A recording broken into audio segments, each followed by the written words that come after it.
Hi friends, I just want to share with you today some things I learned. I have a good friend who is was a repairman for most of his life, and he has helped me so many times find washers and dryers. He got me a brand new dryer a couple of years back that somebody had bought and was under warranty, and something was wrong with their electric, but they didn't know it. So they sent him a new one, and he got that for me. And so he's just been a really blessing in my life. And so he's out of the business of fixing things now, but he still had his dolly. And so I bought this washing machine off of the local yard sale sites, and I shared with him that my girls commented that they would buy me a new one, and he said, I think the lady who I bought this from won a washer and dryer set from a local town store, and he said, I think she's going to regret her decision to sell her washer to you, because this washer will outlast the one she just got. He said this is a super duper 3-speed older style washer that the motors are built to last, where hers are built to last 5 to 6 years. And I had a Kenmore that kind of gave up the ghost. I got it used, and the bottom of the tub rusted out and started leaking. So this is a model up from what I had, and I really liked what I had. And this one is fabulous because you can control the temperature.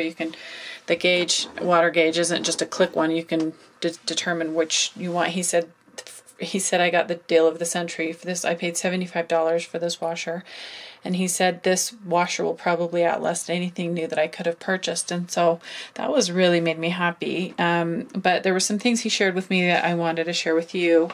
So I had the braided steel water inlet hoses, and he shared with me that even though the steel is braided, everybody thinks that they're great and that you are safe for them to not flood, but basically he said what's inside here is still rubber, and the rubber still deteriorates.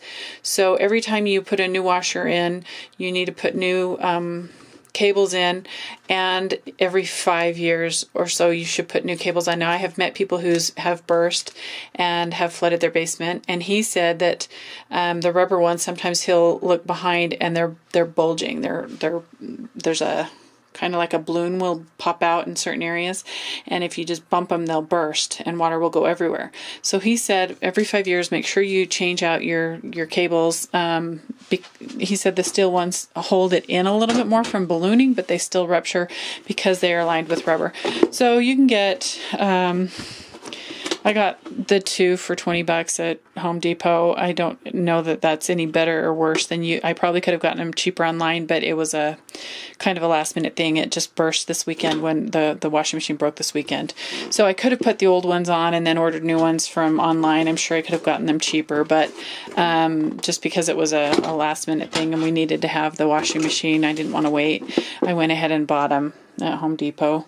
But and then the other thing he shared was I was asking him about what I should do to clean it, because I don't want to put my clothes in it without cleaning it really good and scouring it. And he said basically put it on the hottest wash you can and put bleach in it. Put a cup of bleach in it. Now I looked in there and I was kind of grossed out because it's super water. We live in a hard water area, and so there's mineral deposits. We took this off and he just kind of rinsed it out in there, so that is just from what was in here, but I'm going to take it all apart and clean it. But he just said once you put the bleach in it, as hot as the water as you can get it, and run it through a full cycle, then put something in it like towels or jeans or something that's kind of heavy and that won't be ruined by the mineral deposits that will come off from that hard bleach water that has been in there. So I just wanted to share what he said about that. And he also said to avoid Samsung and LG appliances as far as washers and dryers. They just don't, they have some not good problems, because he's repaired for years, and he said those would be the two to avoid. They might be good for electronics, but not good for machine washing and dryers. So anyway, those were the suggestions that he had. I wanted to share that with you. Thanks for all. Check out my blog. I'm going to take some pictures of the old one and talk about the situation that brought it about. And so just type in new washing machine in the search box at the bottom of the home page, and up will come this post. So thanks for watching, and have a blessed day.